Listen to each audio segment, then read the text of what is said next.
pode ir anotando as suas perguntas que você tem, porque nos últimos 10 minutos a gente vai poder conversar um pouquinho. Nesses últimos 10 minutos o Léo vai selecionar algumas perguntas e aí a gente vai poder falar sobre inteligência artificial, sobre mundo digital, sobre o impacto das tecnologias.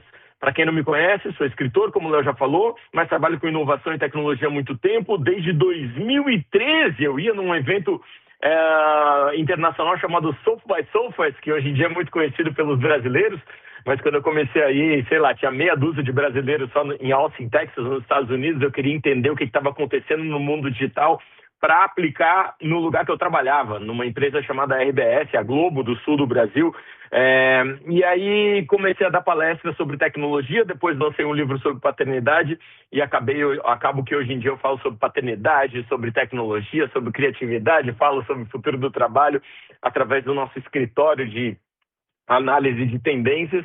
Escrevi o Papai é Pop e no ano passado a gente lançou esse livrinho aqui que chama Futuros Humanos, um bate-papo com Aline Jobim na área de inovação e impacto social, Fábio Hag na área do design, o Gustavo Borba, um dos educadores que eu mais respeito no Brasil, a Melissa também da educação e o Thiago Matos, que é um futurista, fundador da Perestroika e também da Aerolito, de análise de futuros, né? E o que a gente está discutindo nesse livro aqui, Futuros Humanos? A gente está discutindo como é que vai ser os próximos meses, anos, décadas, como é que vai ser os próximos humanos. Os futuros humanos é um nome meio ambíguo, porque a gente quer que o futuro seja um pouquinho mais humano e a gente quer que as crianças sejam um pouquinho mais humanas também.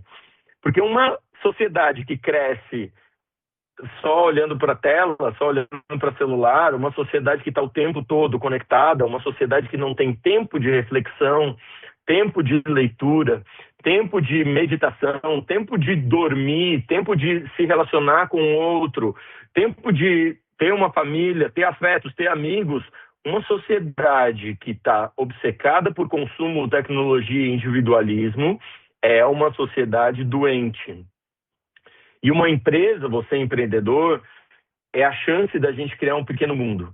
Todo empreendedor é um inventor de mundos. Você, quando empreende, cria uma empresa, você tem a chance de criar um futuro que pode ser um futuro mais agressivo, um futuro mais ignorante, um futuro menos gentil, ou um futuro mais gentil, mais conectado, que entende o cliente, que conversa, que entende uma camada que é anterior à tecnologia, que é a camada humana, que é a camada da relação, que é a camada do atendimento humano para humano. Mesmo que você use ferramentas tecnológicas no meio do caminho, você entende que, antes de tudo, tem um propósito a sua empresa, tem uma comunicação bem estabelecida, tem um motivo para você estar nas redes sociais, tem um motivo para você usar inteligência artificial. Hoje eu uso inteligência artificial, acho que todo mundo tem que usar, é uma tendência brutal, profunda. Discute-se se a inteligência artificial vai ser mais importante para os negócios do que a internet, imagina. Então a gente teve algumas grandes revoluções tecnológicas que aconteceram nos últimos anos. Internet, anos 80, 90, 2000. A gente teve o impacto do smartphone, que levou a internet para o nosso bolso. Muitos de vocês são jovens demais para lembrar. Eu, quando conectava na internet em 1994, tinha que conectar num modem 14400 que fazia barulho, fazia pá, pi, pá. A gente conectava depois da meia-noite para baixar uma MP3 do Information Society, ocupava a linha telefônica para conectar na internet. Existia um esforço para se conectar na internet. Com o tempo, essa internet ela começou a ficar natural na nossa vida. Hoje a gente está sempre conectado através do mobile, a segunda grande revolução. Uma terceira grande revolução aconteceu, que a gente pode chamar da nuvem, que é quando todos os dados, em vez de estar guardados em servidores, vão para a nuvem, vão para a rede de fato, e aí a gente tem as nossas informações todas espalhadas. E algumas outras revoluções tentaram acontecer, como Bitcoin, criptomoedas, contratos inteligentes, meio que ninguém usa, ou alguns usam, e quem usa ama, e xinga quem fala que ninguém usa. Ok, algumas pessoas usam, mas também não é né? Não é uma novidade tecnológica que fez todo mundo mudar de vida. Metaverso, Facebook mudou de nome apostando no metaverso, investiu bilhões no metaverso, também foi uma promessa assim meio não entregou. E agora a gente tem inteligência artificial, então eu entendo quando uma pessoa me olha e diz: Pianges, é só mais um modismo, é só mais uma bobagem. Eu acho que não, eu acho que vai trazer uma relação com a tecnologia que ela é mais natural. Assim como a internet e o smartphone fez com que a nossa relação com informação se tornasse mais natural, a inteligência artificial traz essa camada semântica. Olha que primitivo que é eu ter que escrever num teclado o que eu quero. A inteligência artificial te traz uma camada semântica, uma camada de cognição, em que mais ou menos ela adivinha o que você quer, adivinha o que seu cliente quer, adivinha o que você está falando, mesmo que você não dê muitas informações, né? Que você só diga assim: me vê um de chocolate. Ele meio que entende, ele provavelmente está pedindo um cappuccino de chocolate, né? Ela meio que entende a intenção do usuário, e eu acho que isso traz toda uma nova camada para tudo que a gente faz. Para nosso site, para o nosso aplicativo, para a nossa entrega, para o nosso telefonema, para o nosso e-mail. Então hoje, claro que eu uso na minha empresa, das três mais conhecidas, Gemini, OpenAI e Cloud, eu gosto mais da Cloud. Eu gosto do Cloud porque ele também tem o Cloud Cowork, ele pode trabalhar dentro do teu computador. Então, se você quiser anotar aí, anota Cloud, testa por um mês que seja, custa mais ou menos uns R$100. Mas eu quero uma coisa de graça. Tem o Google Notebook, que eu acho fantástico também. Ele é de graça, você usa o Google Notebook, ele Notebook LLM, ele ajuda você a fazer slide, apresentação, mapa mental, estratégia, interpretação de vídeos de YouTube. Você pode pegar um vídeo de YouTube e destrinchar ele, entender ele melhor com o Notebook LLM. E eu gosto muito dos navegadores tipo o Atlas da OpenAI ou tipo o Comet da Perplexity AI, que basicamente navega para você, você vê ele navegando e ele pode fazer análises do seu site, análises das suas redes sociais. Você simplesmente pede para ele, dá uma analisada, vê se as minhas redes sociais estão profissionais, são percebidas de forma profissional, e ele vai navegando e percebendo as cores, os links, as fotos que você está usando, a comunicação que você está usando, e vai te dando dicas para deixar a sua rede social, o seu site mais profissional. Você pode usar esses sites para fazer, esses navegadores para fazer isso. São navegadores dessas mesmas empresas que produzem esses Large Language Models, né? Então, eu citei o Atlas da OpenAI e citei o Comet da Perplexity AI. Mas vamos para a minha palestra, que vai falar sobre humanidade, que vai falar sobre essa camada anterior à inteligência artificial. Eu não sei se está chegando aí para vocês. Essa aqui é a minha apresentação, chama Futuros Humanos. Vamos botar na tela a apresentação, 3, 2, 1. Enquanto isso, vou tomando um chazinho. Sebrae, eu estou compartilhando a minha apresentação, não sei se está chegando aí. Vamos ver, Léo, Ike, está chegando a apresentação aí para vocês. Vamos ver. Não sei se vocês estão compartilhando ela com a galera. Apresentação na tela. Compartilho de novo? Aí. Perfeito, está chegando. Talvez não esteja aparecendo para você, mas para nós está aparecendo aqui. Agora está aparecendo, Show de bola, obrigado.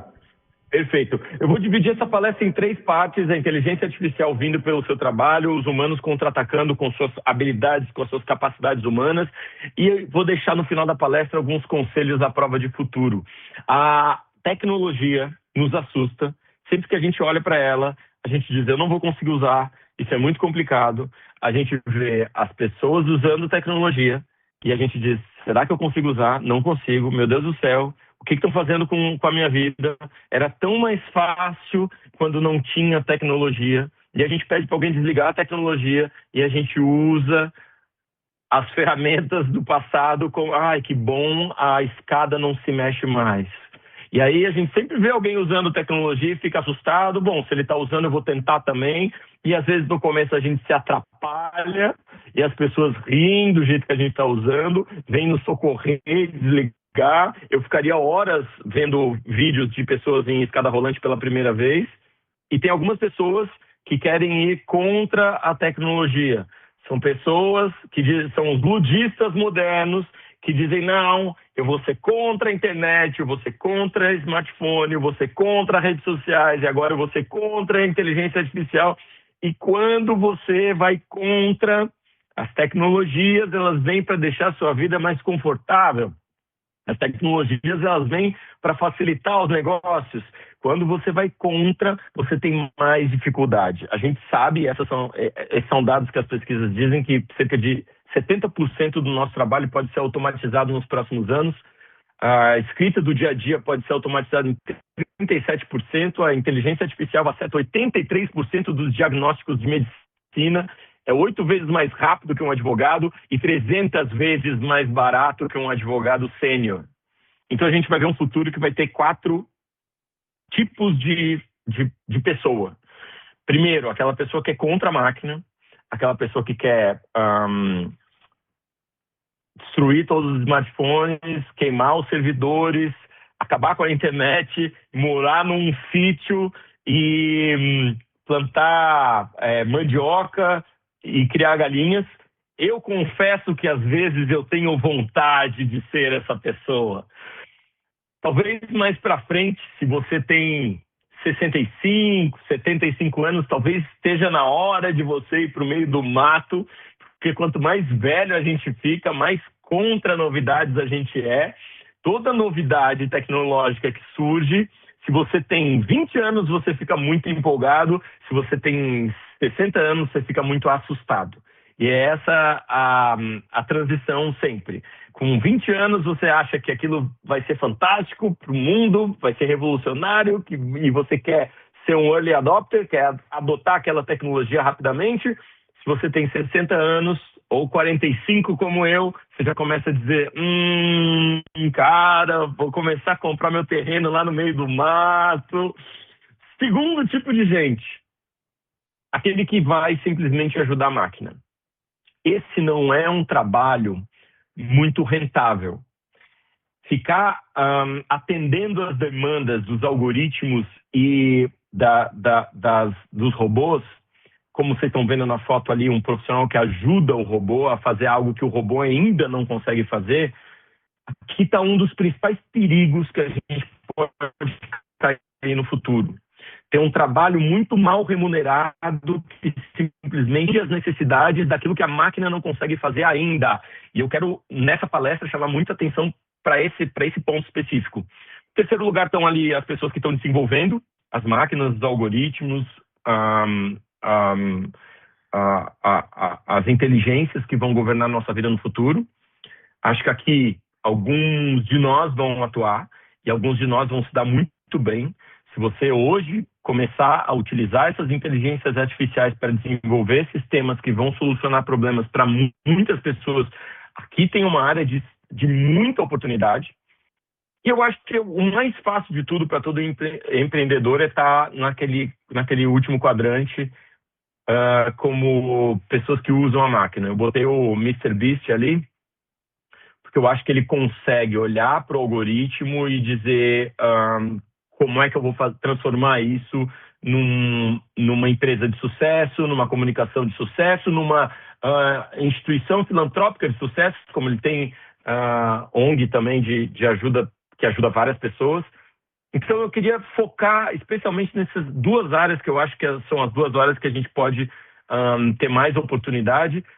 Aqui eu acho que é mais complicado se você está contra a máquina e se você está desenvolvendo máquina. Aqui a gente está falando de coisas mais sofisticadas, mais difíceis, mas essas 2 áreas aqui a gente vai falar de ou situações em que o empreendedor está basicamente correndo atrás da máquina, correndo atrás do algoritmo, tentando viralizar, usando redes sociais de uma forma errada, inteligência artificial de uma forma errada também, ou usando inteligência artificial e redes sociais e o digital de forma acertada, eficiente, que atende aquilo que você visualiza como sucesso para a sua empresa. Quem é que está ali em cima? Quem é que está ali ajudando a máquina? Eu vou dar um exemplo, tá? Eu comecei a produzir conteúdo sei lá, em 2015, 10 anos. Lancei meu livro e para mim estava muito claro que eu queria falar sobre paternidade nas redes sociais, eu queria usar o tema da paternidade como uma espécie de transformação do mundo, eu queria falar sobre as minhas filhas e ajudar outros pais, eu queria me conectar com pessoas que tivessem com os mesmos dilemas e dificuldades, eu me sentia muito sozinho na questão da paternidade e achava que através da rede social, através dos vídeos, através dos textos, eu podia me conectar com outros pais que quisessem fazer essa mesma transformação no mundo. Percebam que eu já falava de inovação, eu já trabalhava com tecnologia, mas eu não queria falar de tecnologia nas redes sociais. Eu achava que tinha algo mais importante, algo mais propósito, algo com mais transformação, algo que era mais urgente, e que era a questão da paternidade. Hoje meus vídeos já chegaram a mais de 1 bilhão de views e a gente conseguiu mudar uma lei no Brasil. Durante todo o ano passado, a gente criou uma coalizão de mudança de lei, de aumento de licença paternidade no Brasil, de aumento da participação masculina nas famílias. Eu queria mudar o Brasil, eu queria mudar o mundo através das minhas experiências como filho de mãe solteira, como pai de 2 meninas. Eu queria causar uma transformação e é para isso que eu usei as redes sociais. Quando eu fui uma vez convidado para ir no Facebook, lá no escritório do Instagram, eles me disseram assim: Piangas, você tem que mudar o seu estilo de postar. Trouxe uma multidão para a padaria dela. A padaria dela virou um caos. Às 4 horas da tarde não tinha mais produto. As pessoas que realmente eram clientes dela não conseguiam mais ir na padaria dela. As pessoas que não eram clientes dela começaram a xingar ela nas redes sociais porque não tinham os produtos, ou porque nem era tão bom assim, ou porque aquele vídeo viralizou, mas provaram os produtos e não gostaram. Ou seja, às vezes a viralização é uma maldição para o seu negócio. Buscar a viralização é como se fosse um pico dá uma impressão de sucesso, mas não é sucesso, porque você tem um pico e daí ou você passa o resto do seu negócio gastando o maior trabalho para viralizar de novo, e aquilo se torna o único motor de crescimento, ou você tem, como eu disse, toda essa série de problemas que a viralização pode trazer. Então, a viralização, você pode ser transformado num escravo do sucesso, ou pode trazer uma série de prejuízos para a sua marca, para a sua imagem. Ou seja, tenha bem claro que você vai estar naquele outro quadrante, você vai usar o digital como ferramenta para expressar o melhor potencial do seu negócio. Para mim, eu tinha bem claro que o que eu queria comunicar nas redes sociais era algo com propósito, algo para transformação. Vários momentos, quando eu postava, eu via que viralizou, mas estava criando brigas nos comentários, eu apagava a postagem, porque eu não estava ali para postar viralização, eu estava ali para postar transformação. E daí tem mais dados para você, para te ajudar nessa busca por humanidade, para te ajudar nessa busca por um crescimento sustentável, pelo uso do digital de forma inteligente. 55% dos consumidores preferem marcas que priorizam o conteúdo humano. Eu tenho mais dados para vocês. 62% dos consumidores afirmam que são menos propensos a interagir e confiar em um conteúdo se eles descobrirem que aquilo é de inteligência artificial. Isso é muito fácil de imaginar, porque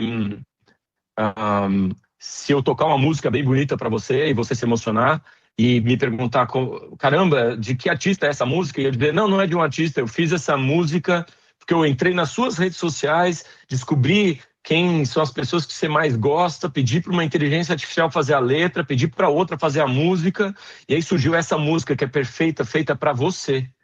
Aí você me olha e diz, caramba, você acabou de me manipular, acabou de manipular as minhas emoções, por mais que tenha sido perfeito e feito para mim,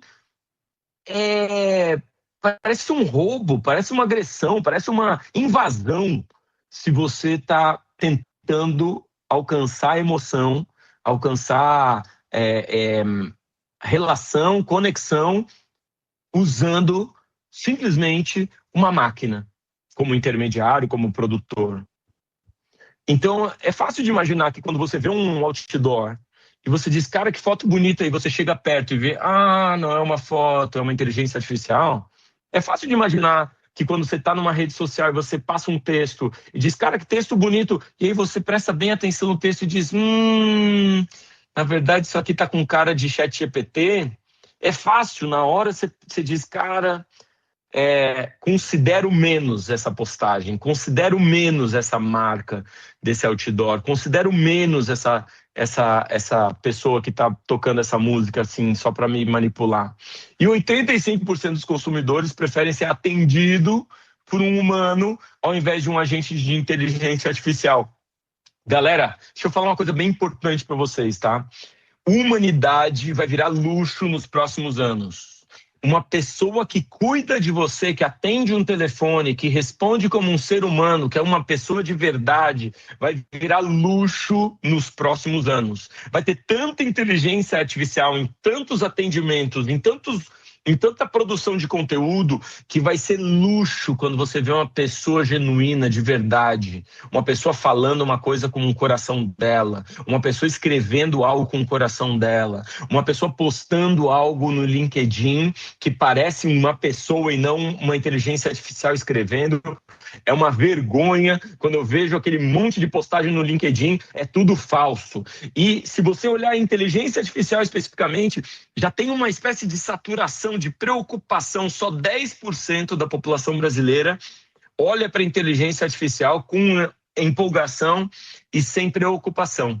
48% tem mais preocupação do que empolgação. E a gente imagina, tem um conceito chamado enritification, né, que essas plataformas elas tendem a, com o tempo, piorar a experiência. Então, Instagram era maravilhoso no começo e começou a ficar cada vez mais complicado, mais demandante.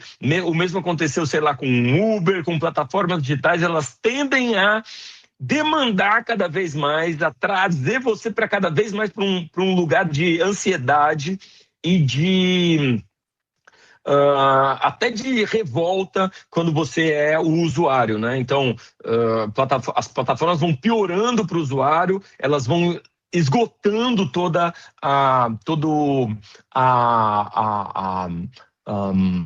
o benefício que ela entregava no começo. Depois que ela alcança um grande mercado, ela vai esgotando esse benefício, ela vai aumentando as margens de lucro e diminuindo o benefício para o usuário e para os parceiros. Isso aconteceu com várias marcas. Então é importante você entender que, como empreendedor, tudo que eu não quero é que você passe 24 horas por dia trabalhando em coisas que não fazem diferença nenhuma no seu negócio. Você se comportando como uma máquina que trabalha, não vê a família, não consegue se conectar com o seu propósito. Você só trabalha como se você fosse uma máquina.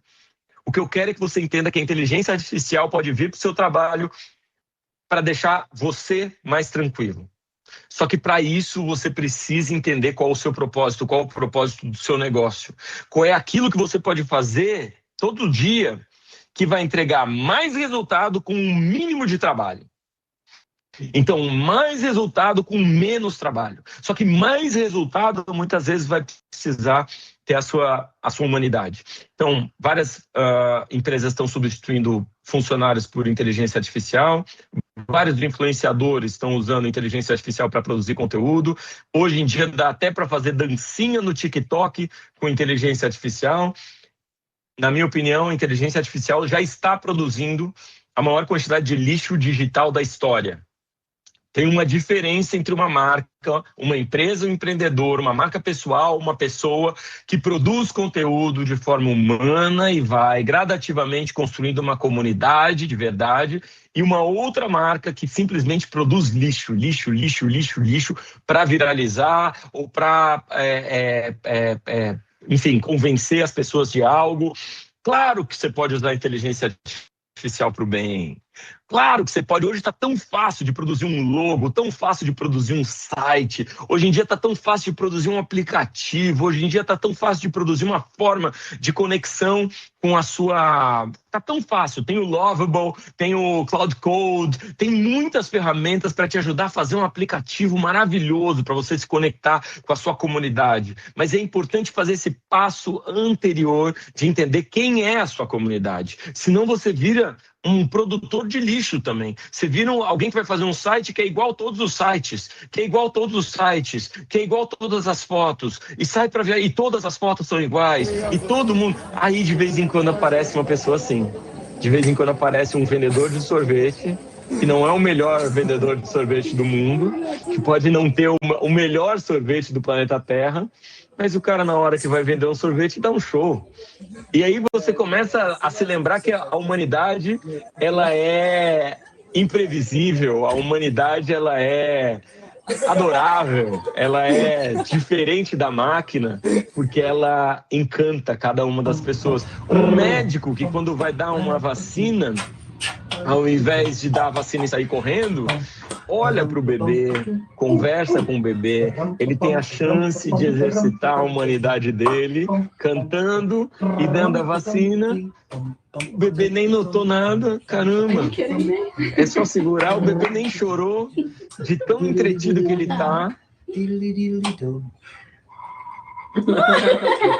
Ele tem um ser humano na frente dele, e é aí que a gente é bom, galera. Aí que a gente é bom. Aí que as nossas empresas são boas, aí que os nossos funcionários são bons, aí que a nossa equipe é boa, aí é que a gente contra-ataca, aí que a gente vira humano de novo. Porque me preocupa menos a máquina falar como gente, me preocupa mais a gente falar como máquina. A gente produzir as nossas empresas como se fossem robôs. A gente postar no LinkedIn, no Instagram, como se a gente fosse máquina, robô, que não sente. A gente não consegue construir uma marca, uma empresa, se a gente não tiver esse fator de confiança humana.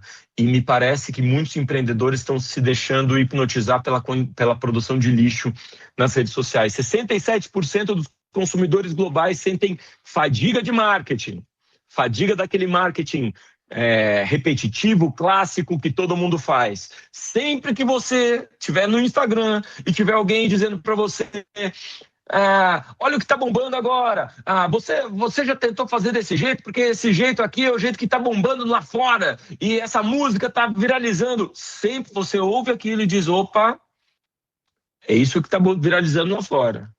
Eu tenho que ouvir o que está no meu coração, eu tenho que ouvir o que tem a ver com a minha empresa, eu tenho que ouvir o que tem a ver com a minha comunidade, os meus clientes que eu estou criando. Mais do que a viralização de uma vez só, eu quero construir relação e conteúdo e comunidade através dessa relação verdadeira com os meus clientes. 74% dos consumidores hoje não se importariam se grande parte das marcas desaparecessem amanhã. Então, assim, a gente não quer mais marca no mundo, entendeu? A gente não quer mais marca, a gente quer mais gente no mundo. A gente não quer mais bot atendendo o telefone, a gente quer mais pessoa por trás das postagens, dos e-mails, dos telefonemas. A gente quer gente porque as pessoas, elas têm a capacidade, né, ser bem instruídas e treinadas de resolver problema, pô. Eu tô esses dias num hotel Mercury e eu chego 10h05 da manhã, porque a minha palestra era de manhã, tive que chegar tarde no café da manhã, e o café da manhã encerrava às 10. E eu chego ali às 10 e tá fechada já a portinha, às 10h05. E eu, só espiei assim a portinha e falei: pô, já fechou o café, né? E aí a menina lá dentro falou: não, pode entrar, senhor. Eu vou preparar um café da manhã especial para o senhor, um ovinho, um pão de queijo quentinho, um café com leite. Você gosta de bacon? Eu vou trazer um bacon. Eu falei: caramba, eu nunca fui tratado assim. Normalmente às 10 horas fecha a porta e não pode entrar mais ninguém. E a atendente me olhou e disse: mas senhor, eu adoro servir as pessoas. Eu trabalho em hotelaria por causa disso, porque eu adoro estar aqui podendo servir um café da manhã, atendendo as pessoas. Eu olhei era uma mineira, eu falei: mas olha que coisa maravilhosa, né? Que coisa linda que é um ser humano dizendo: não é porque fecha às 10 que eu vou não atender mais ninguém. Eu tenho flexibilidade. A humanidade, ela tem uma coisa linda, que é essa flexibilidade, essa Percebam o que eu vou dizer, a humanidade tem essa coisa linda que é essa imprecisão. A máquina é precisa, a máquina ela é probabilidade, ela calcula 1 e 0. Eu e você, a gente é possibilidade.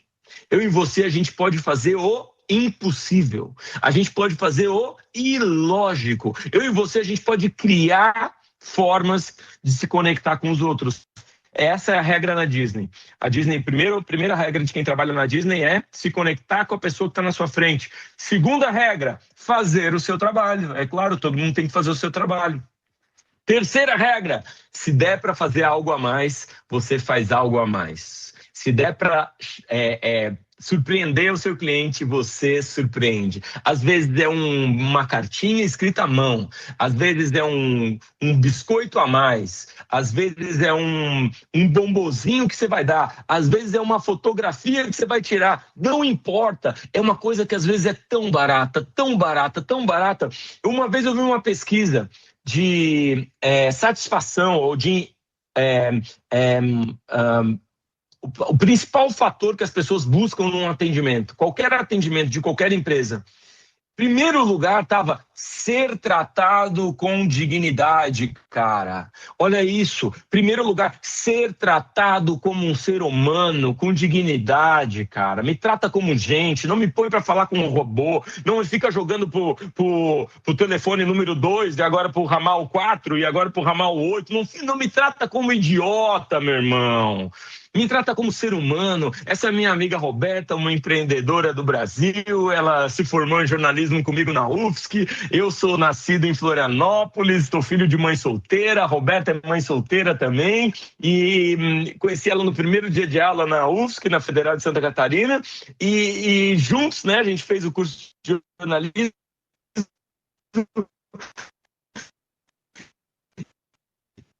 E ela se formou em... Roberta, agora eu vi que você ficou louca, porque editora não dá dinheiro, revista não dá dinheiro. Ela disse, vai dar dinheiro e eu vou doar dinheiro. A Roberta Faria, fundadora do Instituto MOL, da editora MOL, a Roberta Faria e a sua equipe, a sua empresa, já doaram mais de 90 milhões de reais para o GRAAC, galera. Essa maluca, ela já doou mais de 90 milhões de reais para o maior hospital pediátrico de câncer da América Latina, cara. Porque todo empreendedor é um maluco, todo empreendedor é um sonhador, e nós, seres humanos, a gente faz o impossível. O ChatGPT, ele te ensina a fazer o possível, o óbvio, o que todo mundo está fazendo. Se você pede uma estratégia de postagem em rede social, ele te entrega, e aí você fica postando, tentando agradar o algoritmo. Você vira o quê? Um estagiário de robozão. Tem um robozão de um lado dizendo, ó, essa é a estratégia da sua rede. E aí você pega esses papel tudo, né? Que ele te entrega as imagens, os carrossel, o que você tem que escrever. Aí você pega esse papel e leva para o outro lado da firma, que é o outro robô, o algoritmo. Aí você fica que nem um estagiário de robô, passando papel de um lado para o outro. Ao invés de sonhar, irmão, de sonhar com o impossível que você pode fazer através da sua empresa, através do seu propósito, através da sua marca, através da loucura que é ser empreendedor. A Roberta também foi a primeira empreendedora do Brasil a criar licença menstrual. Na empresa dela, as mulheres têm 2 dias de licença menstrual. Tá passando mal aí com TPM, vai para casa, descansa 2 dias, volta depois para trabalhar. A Roberta também é uma das primeiras empreendedoras do Brasil a criar a semana de 4 dias de trabalho. Não 5, 4 dias de trabalho. Por quê? Porque ela pode, irmão. Porque ela é a dona da empresa, e quando você é dona da empresa, você cria as regras. Na minha empresa, quando o Douglas, meu parceiro aqui, meu sócio, que trabalha comigo, foi pai pela primeira vez, eu disse, Douglas, eu invento quanto é a minha licença paternidade, então a licença paternidade na minha empresa é 1 ano, irmão. Você vai ficar 1 ano sendo remunerado, ganhando a mesma coisa para cuidar do seu filho Miguel. Tá lá o Miguel crescendo. Depois ele teve um outro filho que chama Valentim, maravilhoso também. O tempo que você quiser, meu irmão, vai cuidar do seu filho. Eu me viro, eu vou ter que trabalhar mais, eu vou ter que contratar outra pessoa. Não tem problema, a coisa mais importante é família. A coisa mais importante são as relações humanas. Eu não quero que os humanos sirvam à economia. Eu quero que toda a prosperidade econômica se transforme num servir ao ser humano, as nossas relações, a nossa boa vida. Então, quando a gente cria uma empresa, a gente pode criar as nossas regras.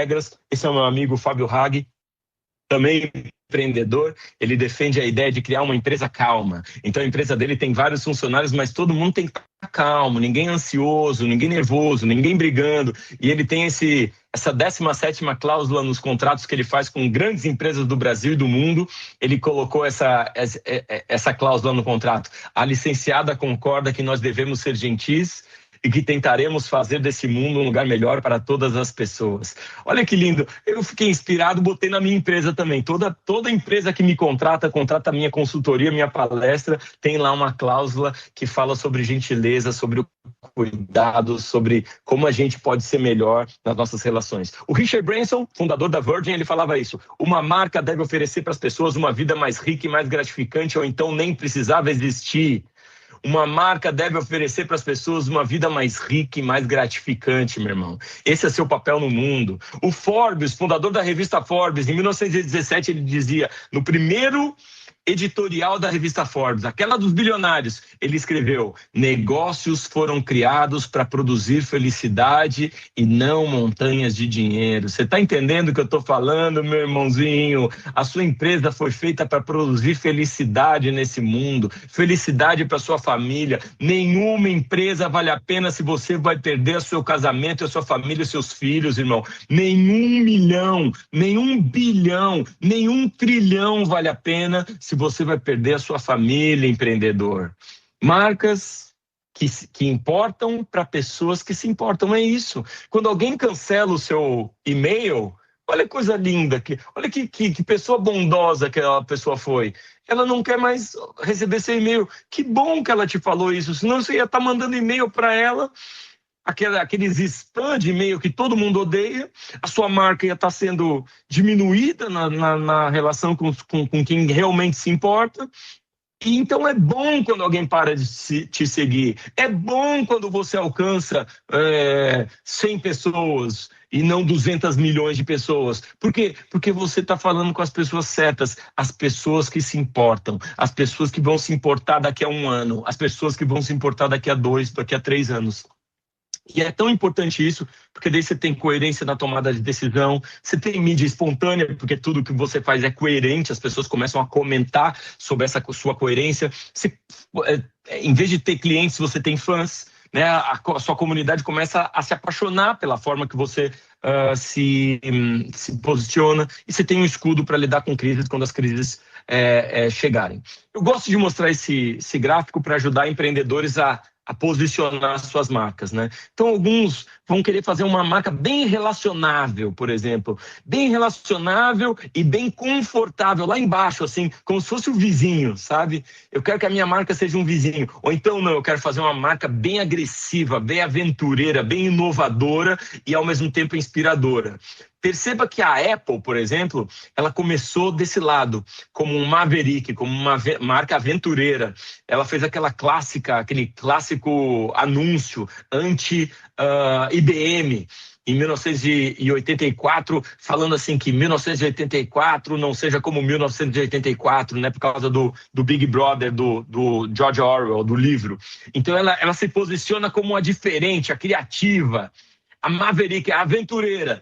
E aos poucos, depois que a Apple começou a fazer tanto sucesso, e hoje em dia está no bolso de todo mundo com o iPhone e com os Macs, ela foi migrando a comunicação dela para mágica primeiro. É como mágica, simplesmente funciona. O Mac é como mágica, ele simplesmente funciona. E depois foi migrando para uma marca cuidadora. Hoje em dia, ela fala muito sobre privacidade. A gente não vai nunca violar sua privacidade. Em outros celulares, você tem a sua privacidade invadida. Na Apple, não.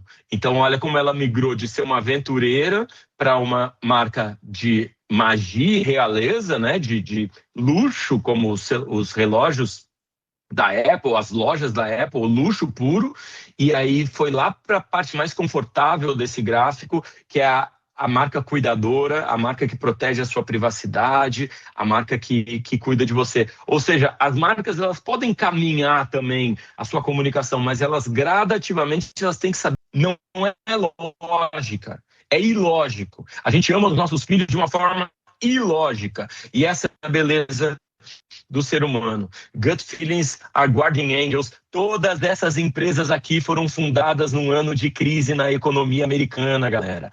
Hyatt, Microsoft, CNN, FedEx, Disney, MTV, Burger King, todas essas empresas foram fundadas num ano de crise na economia americana. Aquela coisa do tipo, cara, na crise não se empreende? Não, todas essas empresas aqui foram fundadas num ano de crise, porque na crise começa a oportunidade, quando a crise passa, você está preparado, né, para colocar e posicionar o seu negócio. Segundo conselho que eu tenho para você é ter coragem de ser quem você é, porque a concorrência é bem menor. Ao invés de ficar tentando fazer o que todo mundo faz, tenha coragem de ser quem você é. Se ninguém faz o que você faz, nada te substitui, irmão. Você tem um propósito nesse mundo, tem um provérbio africano que eu adoro, que é: os 2 dias mais importantes da nossa te substitui, irmão. Você tem um propósito nesse mundo, tem provérbio africano que eu adoro, que é: os 2 dias mais importantes da nossa vida é o dia que a gente nasce e o dia que a gente descobre por quê. Então, se a sua empresa puder ter um porquê, se a sua empresa, seu empreendimento aí puder ter um porquê, um motivo nessa vida, é o dia que a gente nasce e o dia que a gente descobre por quê. Então, se a sua empresa puder ter um porquê, se a sua empresa, seu empreendimento aí puder ter um porquê, um motivo, um propósito que é maior do que ganhar dinheiro, melhor ainda, você vai ter mais um motivo para se conectar com as pessoas. Propósito que é maior do que ganhar dinheiro, melhor ainda, você vai ter mais um motivo para se conectar com as pessoas. Penúltimo conselho é acreditar que o universo conspira a seu favor.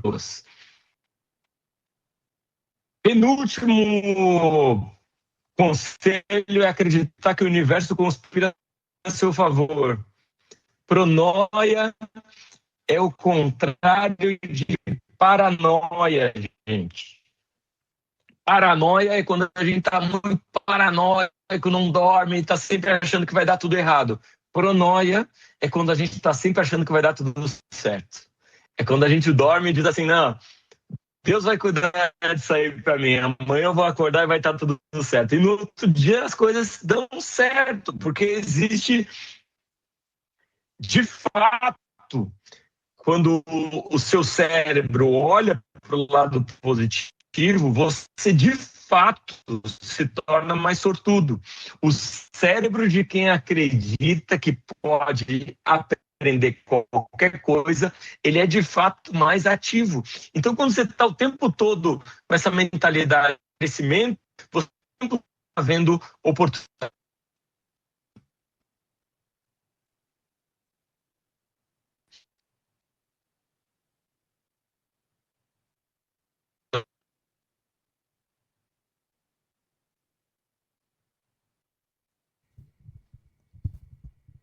Ó, estamos tentando reestabelecer conexão. Até brinquei com o Pérez no início.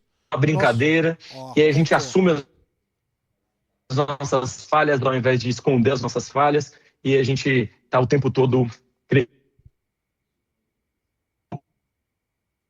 Léo. Ah, não, voltou. Ficamos na dúvida. Eu te falei no início. A gente fala, Léo. Você tá me ouvindo, meu irmão? É o áudio e vídeo que vai nos derrubar. Tô falando aqui. Ó, fechou? Tá funcionando, restabelecemos. Geralmente é isso, né? É isso. O medo do AI, não. Tem o medo do áudio e vídeo. Quando nós temos palestrar ou coisa, sempre vai nos derrubar. Organizar a internet, né, Léo?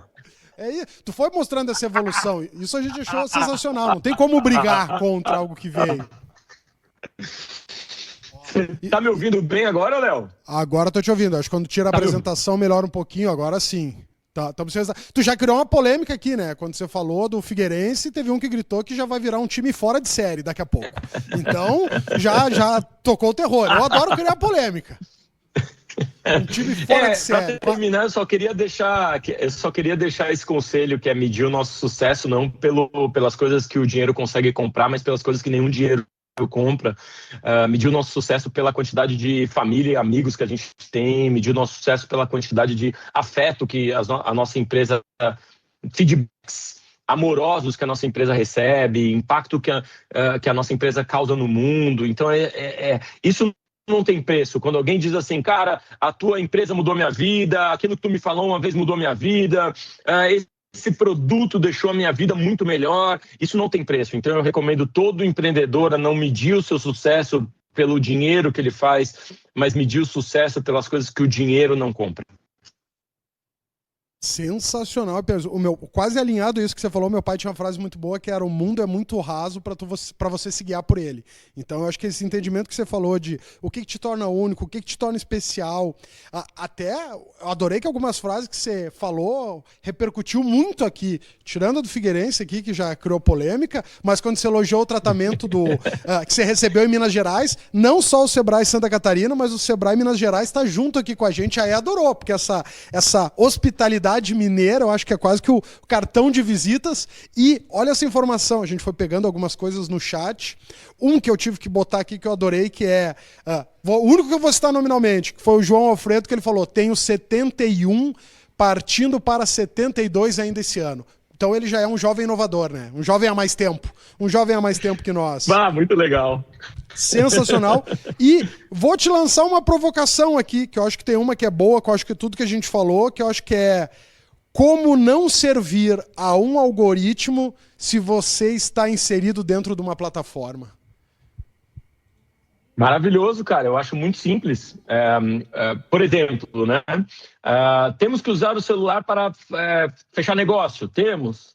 Só que o celular ele não pode ser uma parede quando eu estou com as minhas filhas, entende? Você cria momentos, você cria situações em que a tecnologia ela te ajuda, e cria outras em que você não quer a tecnologia, você decide. Por exemplo, tem um empreendedor que ele vendia CD, né? Ele criou um site chamado CD Baby.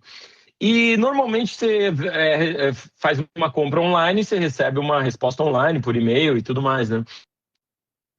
E ele quis fazer e redigiu um texto super legal, falando que o CD tinha sido colocado numa caixa de veludo e empacotado com papel da Malásia, e que tinha isso tudo sido colocado num baú do Marrocos, e isso colocado num navio que ia atravessar o oceano. Ou seja, você traz humanidade em cada ponto na relação, na venda, mas no pós-venda e na pré-venda e na sua comunicação. Você traz a sua humanidade em todos os pontos, e você não precisa fazer o que o algoritmo te pede.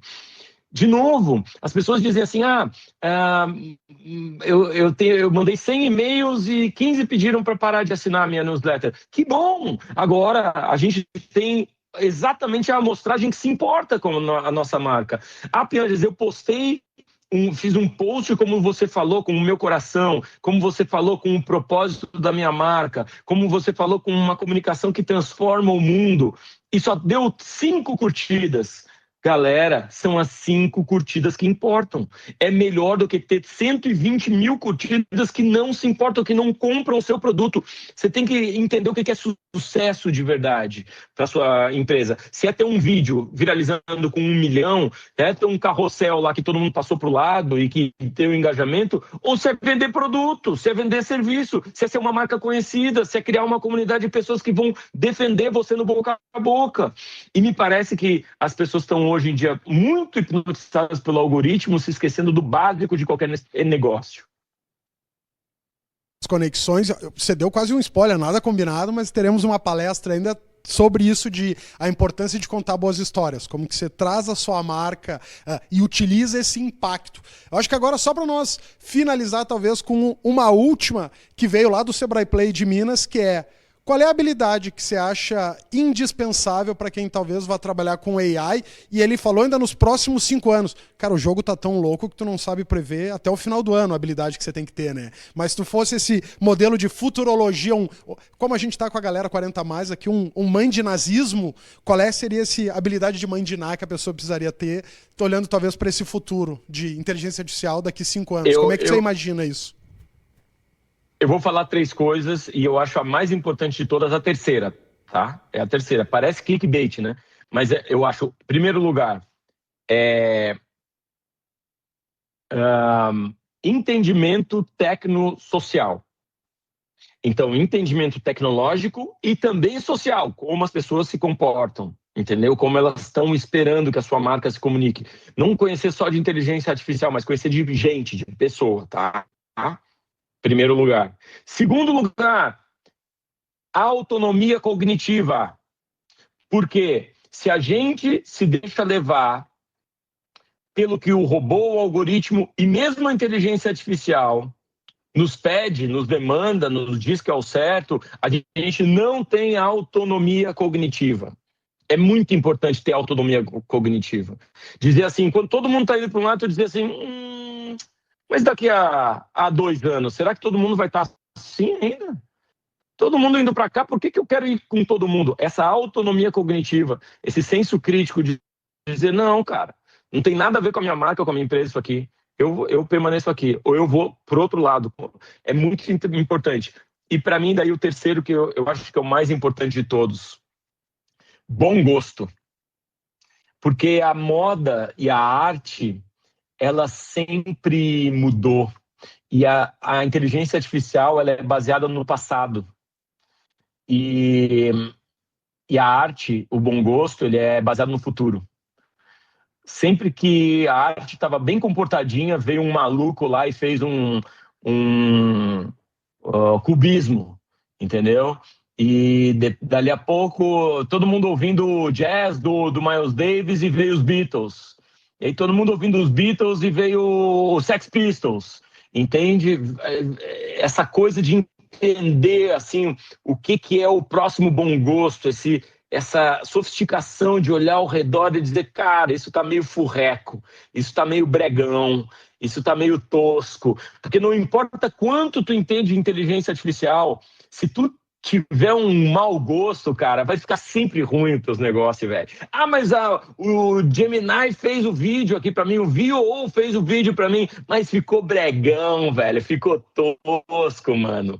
Não tem aquela coisa gostosa de um negócio de bom gosto, um negócio bem feito, que chama atenção, que emociona, que tu pensa, cara, isso daí é lindo. Lá como a Sócrates já falava que o belo, ele não tem discussão, o bonito, ele não tem nem como tu discutir. Então, eu acho que esse bom gosto, esse entendimento do que é o sofisticado, o que é o novo, o que é a releitura, eu acho que é, por enquanto, exclusividade humana. Eu acho que esse ponto que tu